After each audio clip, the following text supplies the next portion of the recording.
Graça e paz. Obrigado por mais uma vez estar comigo aqui nessa palavra. Eu queria hoje compartilhar uma palavra. Eu dei aqui como tema princípios para o crescimento saudável da igreja, que é um mover interessante, né? De alguns rebeldes que quando saem da igreja criticam a igreja. Aqui a gente tem um povo que diz que a igreja está perdendo as raízes, entendeu? Na verdade são pessoas que não amam, pessoas que não frutificam, pessoas que não têm compromisso com o reino de Deus. E eu queria usar um texto da palavra de Deus, a nossa raiz, a nossa palavra, a nossa base, que está lá em Efésios capítulo 4.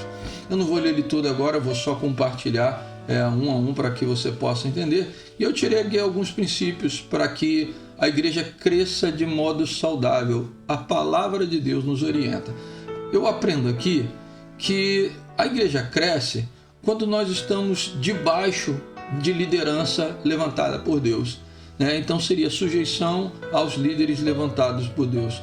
A Bíblia diz assim: e ele designou alguns para apóstolos, outros para profetas, e outros para evangelistas, para pastores e mestres. Pergunta que eu faço para você: a decisão que você tem hoje de estar ou não estar numa igreja é levada por quem? Quem é que você está ouvindo? A voz de quem que você está ouvindo? Então a primeira coisa que a palavra de Deus nos diz, Paulo está nos ensinando que o Senhor ele designou apóstolos para a igreja. Segundo lugar, e a segunda característica que eu vejo aqui para o crescimento da igreja, é que nós precisamos ter a compreensão de que quem faz a obra crescer, quem trabalha na casa do Senhor, é a própria igreja, é o próprio crente. Você sabia disso? No verso 12 diz assim: com o fim de preparar os santos para a obra do ministério. Então aqueles apóstolos, profetas, evangelistas, pastores e mestres, Paulo diz que Deus levantou a fim de que os santos cumpram a obra do ministério. Ou seja, você precisa crescer no conhecimento, você precisa deixar de ser criança. O texto no verso 14 diz que o propósito é que nós não sejamos mais como crianças, levados de um lado para o outro, nem jogados para cá e para lá por todo o vento de doutrina, pela astúcia e esperteza de homens que induzem ao erro, sabe? Gente rebelde, que não recebeu o reconhecimento que esperava e agora fica induzindo outras pessoas a caírem no mesmo erro, né? Basta ver, a gente costuma dizer, né, aí fora, né, que os opostos se atraem. No espiritual não funciona assim, não. No espiritual, os semelhantes se atraem, né? Quando um rebelde levanta, logo ele cola com alguém que tem alguma reclamação, alguém que tem um foco no problema. Toda igreja tem problema, né? Então é fácil de arrumar isso aí. Então nós precisamos ter a compreensão de que quem vai trabalhar na obra do Senhor somos nós. Nós não temos que ficar esperando pelos outros. Deus colocou homens para que direcionassem a nossa vida, nos ensinassem para que nós crescêssemos. Esse é o segundo princípio, a compreensão de que é o santo que faz a obra. Terceiro, todo membro precisa estar debaixo dessa direção. Olha o verso 13, onde diz: até que todos alcancemos a unidade da fé e o conhecimento do Filho de Deus e cheguemos à maturidade, atingindo a plenitude de Cristo. Você precisa crescer. Você precisa deixar de ser bebê espiritual. A igreja não cresce porque fica um acusando o outro, um esperando pelo outro, quando em vez de ouvir a palavra e praticar, você prefere falar dos outros, né? Quem sabe que os outros não estão fazendo nada. Que igreja fraca é essa, né? A gente só esquece que a igreja é a gente, somos nós mesmos, né? Então, outro princípio aqui para o crescimento, diz o verso 15, que é o amor. Diz assim: antes, seguindo a verdade em amor, cresçam em tudo naquele que é a cabeça, Cristo. Sabe o que a gente tem visto hoje? Pessoas metendo pau em igreja, olhando para os outros com discurso de ódio, né? Eu tenho dito aqui na igreja que eu sou pastor, não sou juiz. Eu estou aqui para ensinar o caminho, não para perverter as pessoas como alguns rebeldes tentam fazer. O caminho é o amor. E o próprio Senhor Jesus, em João capítulo 3,16, ele nos ensinou a regra básica, a regra áurea, quando ele diz: porque Deus tanto amou o mundo que deu o seu Filho unigênito para que todo aquele que nele crer não pereça, mas tenha a vida eterna. O caminho é o amor. E não é o amor só por mim mesmo, é o amor pelas outras pessoas. É a pregação da palavra de Deus. A palavra de Deus nos ensina que a vontade de Deus é que todos os homens conheçam a verdade e sejam salvos. Qual tem sido o nosso papel para que o homem conheça a verdade. Talvez você esteja procurando uma igreja light, né? Uma igreja da porta larga, uma igreja do evangelho fácil, uma igreja que essa sim não tem raiz, ela perdeu a raiz. E tem muita gente que prefere dizer que raiz é o seguinte: eu me amo e você tem que me amar, dane-se os outros, né? Mas o caminho para que a igreja cresça é que haja um amor verdadeiro, um amor pelo próximo. Quinto lugar, outro princípio para o crescimento saudável da igreja é aprender a viver como família. No verso 15 diz assim: antes, seguindo a verdade em amor, cresçamos em tudo naquele que é a cabeça, Cristo. Cristo é a cabeça, nós somos o corpo.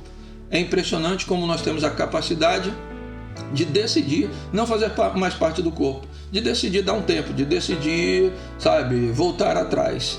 E a palavra de Deus diz que nós estamos nesse que é a cabeça, seguimos a vontade dele. E ele diz: quando nós estamos nele, todo o corpo, ajustado e unido pelo auxílio de todas as juntas, edifica-se a si mesmo em amor, na medida em que cada parte realiza a função. A igreja não é o que deveria ser, porque muitas vezes nós não temos a compreensão correta de que nós somos responsáveis da obra, de trabalhar. Amém? Então nós precisamos estar na comunhão, nós precisamos estar na família. Vem dizer que ama o Senhor, ama a Deus, que adora o Senhor, que é um levita na casa do Senhor, que é um verdadeiro adorador, quando você não ama nem quem está do seu lado, quando você não entende que você faz parte de um corpo e deve trabalhar por ele. João, na sua carta, capítulo 1, verso 3, diz assim: se porém andarmos na luz, como ele na luz está, temos comunhão uns com os outros, e o sangue de Jesus nos purifica de todo pecado. Unidade. Não adianta, amado, você dizer que é crentão, que ama a Jesus, se você não ama nem quem está do seu lado, você está odiando o seu irmão, né? A Bíblia nos ensina. Como você pode dizer amar a Deus a quem você não vê, né? Se você não consegue amar o seu irmão a quem você vê, você não consegue suportar aquele que está do seu lado, tá fora. Eu não creio nesse evangelho raso, nessa mentirada. Isso aí não é raiz. E por último, o último princípio para o crescimento saudável da igreja é que cada um é responsável por realizar a sua função.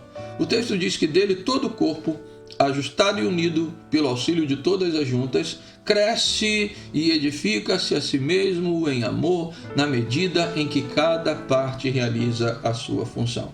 Como é que está a tua igreja? A igreja talvez seja o reflexo do que você é, né?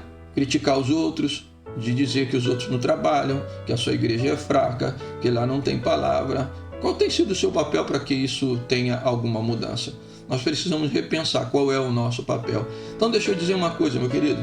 A responsabilidade do crescimento é nossa. Deus dá o crescimento, mas através daqueles aos quais Ele tem escolhido, capacitado para realizar essa obra. Deus, segundo Paulo, tem nos dado uma direção. Nós precisamos estar debaixo de direção. E a pergunta que eu faço: o que você está fazendo com a direção que você tem recebido da parte de Deus? Hoje em dia não, hoje o rebelde prefere ouvir o rebelde, que saiu, tadinho, porque ele não foi reconhecido como tal, ele está 300 anos da igreja, é isso que vale, nunca ganhou ninguém, nunca evangelizou ninguém, nunca abençoou ninguém, nunca amou ninguém, sempre quando fez alguma coisa foi por motivação errada. Cuidado com quem você está ouvindo, porque você vai acabar com a sua vida. A Bíblia diz que esses, infelizmente, eles estão ali para isso.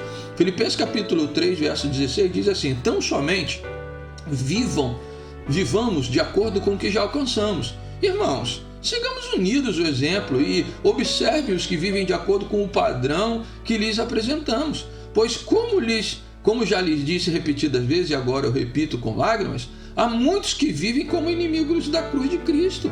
Ou seja, não adiantou de nada, o sacrifício não valeu de nada.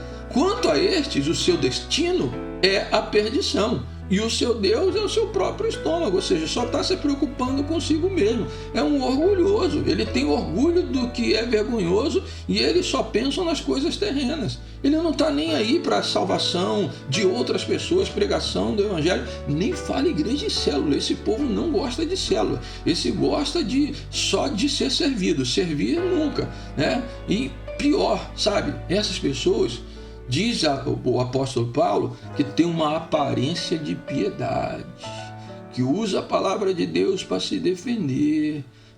Ele esquece do restante, mas a rebeldia ele não tira da sua vida nunca. Diz assim 2 Timóteo 3,6: são estes que se introduzem pelas casas e conquistam as mulherzinhas sobrecarregadas de pecado. Na verdade, eles já sabem a quem buscar. Alguém que já tem um mal-estar, alguém que já tem alguma acusação, que o seu foco está só nos problemas, não em mudar os seus relacionamentos, não em mudar a realidade sua ali na igreja, né, de ser uma bênção, né? E o texto diz assim, as quais se deixam levar por toda espécie de desejo. Elas estão sempre aprendendo, mas não conseguem nunca chegar ao conhecimento da verdade. Aí dá um nome assim, às vezes dá vontade de botar o nome dessas pessoas aqui, né? Mas Paulo diz ali, como Janes e Jambres se opuseram a Moisés, o líder, eles se opuseram. Esses também resistem à verdade. A mente deles é depravada e são reprovados na fé. Só que Paulo diz assim, eles não vão longe. No caso daqueles, a sua insensatez se tornará evidente a todos.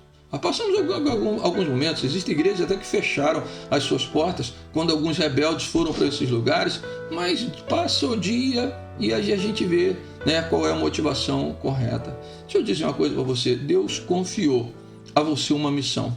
Deus colocou você no corpo chamado igreja, o corpo de Cristo, do qual ele é o cabeça. E para isso, ele te deu direção. Como é que você tem correspondido ao chamado de Deus e a sua possibilidade de se colocar debaixo da direção, porque essa é a vontade de Deus para a sua vida? E eu quero terminar dizendo o seguinte, querido, há um filme aí, há um vídeo muito interessante no YouTube que fala algo sobre isso, que a vida cristã não é um navio, sabe, um cruzeiro. A vida cristã não é assim. A vida cristã é um bote salva-vidas. A igreja é um bote salva-vidas. Você quer ir para o lugar onde canta ou você gosta? Deus abençoe, vá em paz. Você quer ir no lugar onde a mensagem te agrada? Vá em paz.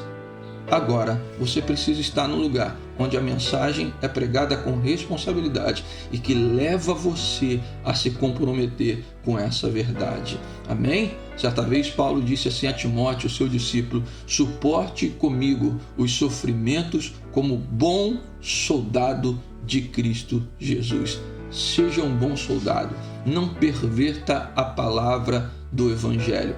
Não vem com essa conversinha de que a igreja está perdendo a sua raiz, não. Assuma que muitas vezes você está perdendo o seu foco porque você está dando ouvido a quem não deve e a sua vida cristã está indo, sabe, por água abaixo. Você está perdendo a sua fé, você está perdendo o seu ânimo porque você não tem seguido a verdade em amor. Quando você parar de olhar só para a sua vida e olhar para aqueles que Deus tem colocado na sua vida para você ser bênção, quem sabe a igreja vai crescer, a igreja será saudável, porque você verdadeiramente fará parte de uma igreja. Que Deus abençoe a sua vida, seja fiel à sua liderança, seja fiel à palavra de Deus, chega de mimimi e seja alguém obediente à mensagem do Evangelho. Deus abençoe a sua vida em nome de Jesus.